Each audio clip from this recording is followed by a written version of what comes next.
ছাব্বিশের ভোট লড়াইকে সামনে রেখে নরসিংপুরে তুঙ্গে কংগ্রেসের প্রস্তুতি। কাছাড় জেলার ধলাইয়ের ভাগাবাজারে অনুষ্ঠিত হলো ব্লক কংগ্রেসের সাংগঠনিক সভা। নবনিযুক্তদের হাতে তুলে দেওয়া হলো দায়িত্বের পত্র। সভায় আসন্ন নির্বাচনের কৌশল, সংগঠন সম্প্রসারণ এবং তৃণমূল স্তরে কংগ্রেসের পুনর্গঠন নিয়েও হয় বিশদ আলোচনা।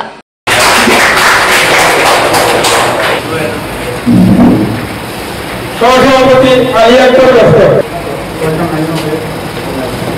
সভাপতি শিলা বর্মা, সভাপতি নির্মল রায়, সভাপতি নজরুল ইসলাম লস্কর। বিধানসভা নির্বাচন যত ঘনিয়ে আসছে ততই গতি পাচ্ছে দলীয় প্রস্তুতি।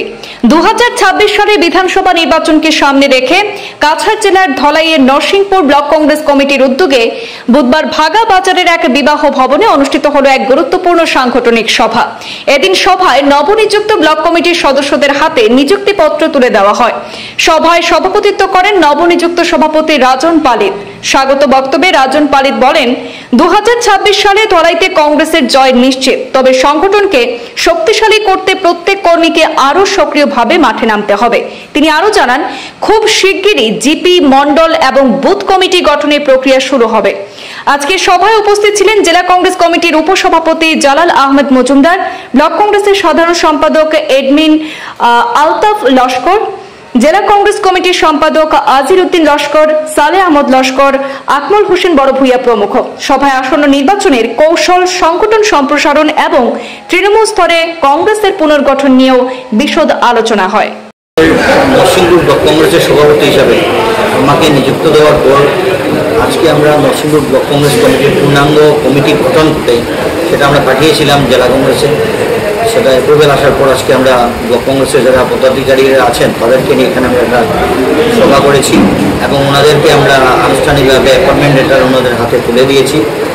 আর কি দায়িত্ব সঙ্গে আমাদের ব্লক কংগ্রেস থেকে কিছু কিছু যারা সহসভাপতিরা আছেন, জেনারেল সেক্রেটারিরা আছেন, সেক্রেটারিরা আছেন, তাদেরকে আমরা এক একটা জিপি ইনচার্জ করে আমরা দায়িত্ব দিয়েছি।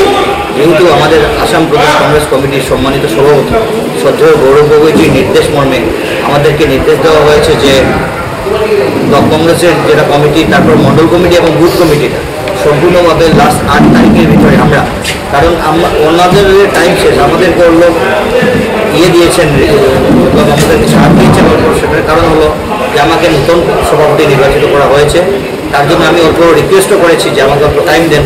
তো 8 নভেম্বর আমাকে লাস্ট ডেট দিয়েছেন।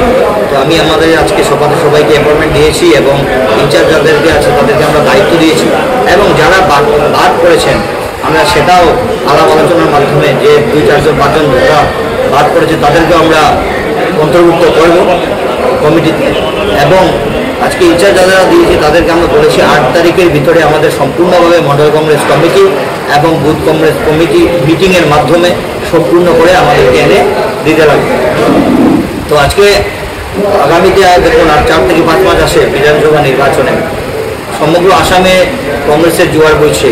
বিজেপির যেগুলা কর্মকাণ্ড যেগুলো আছে সেগুলোতে মানুষ একদম অতিষ্ঠ হয়ে গেছে, জনগণ সম্পূর্ণভাবে অতিষ্ঠ আমরা দেখতে পাচ্ছি। সেটা রেজাল্ট আমরা বিগত উপনির্বাচনে আমরা দেখেছি, অল্পর জন্য দলেই থেকে কংগ্রেসের প্রার্থী হেরেছেন।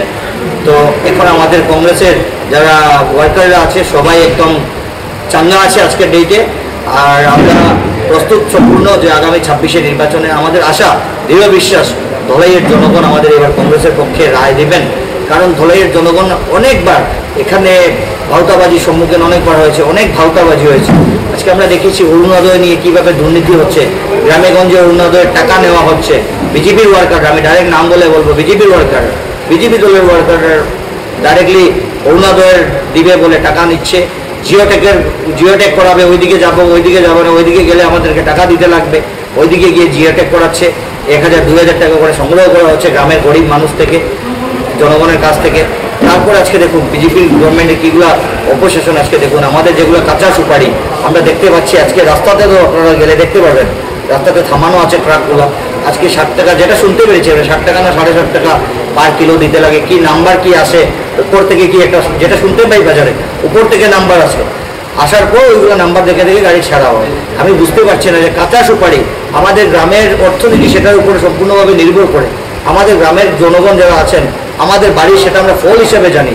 তো কাঁচা সুপারি নিতে হলেও বিজেপি সরকারের মাধ্যমে ওনাদের কি সিন্ডিকেট কি উপর থেকে আসবে নাম্বার, যেটা বাজারে শোনা যায় সচরাচর সেটা শুনতে পারি যে সিন্ডিকেট নাম্বার দেয়নি, নাম্বার আসবে, নাম্বার আসলে গাড়ি যাবে। আমরা দেখেছি ধলাইতে 2 দিন 3 দিন ট্রাকগুলো খাড়া থাকে, লোকাল সুপারি যেগুলো আছে সে লোকাল সুপারি নিয়ে পাবলিকে এরকম হ্যারাসমেন্ট করা। জনগণের ভোটও নিয়েছেন, এখন 7.5 টাকা করে কেজিতেও নিচ্ছেন বিজেপি সরকার, সেটা কীরকম ব্যাপার? আর জনগণকে বারবার ভাওতাবাজি বানাচ্ছে। আমরা দেখেছি প্রত্যেকটা ইলেকশনের সময় আসলে ভাওতাবাজি, জিওটেক, এখন জিওটেক যেগুলো হচ্ছে সেটাও জানি আমরা ভাওতাবাজি, কিন্তু জনগণকে বোকা বানানো হচ্ছে।